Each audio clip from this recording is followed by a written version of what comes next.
Qadrdonlar, assalomu alaykum. Mana xudo xolasa Farg'onadamiz. Farg'onadagi obyektimiz. Obyektimizni ham polnisda suvoqlarini, fasatini, tiyagalarni chiqazib beramiz. Suvoq ishlarini boshlaganmiz. Shu fasatimiz yonidan bu tomonlarimiz suvoqlarni chiqazib, pardozlargacha bo'ldi xudo xolasa.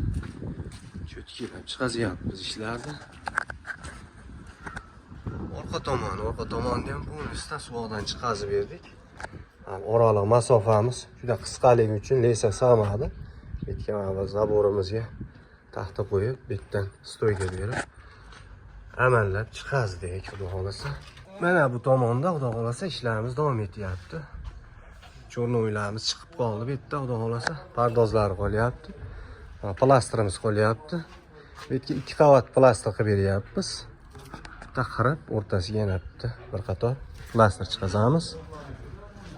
Xudo xolasa 1-2 kunda oldi fasadga o'tamiz.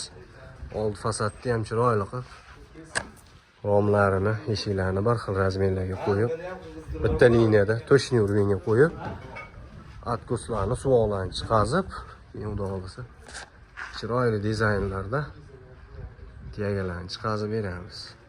Va kolonnalarimizga tepasiga kalsa aylantirib beramiz. Sababi kolonnamiz o'zi qalin, o'shanga taroq qilmaymiz buni. Taroq qiladigan bo'lsak, o'ta shirokki bo'lib ketadi. O'shaning uchun faqat kalsa aylantirib beramiz. Jigarlar. Video obzorimiz yoqqan bo'lsa, like bosib ko'rasizlar, qadrdonlar.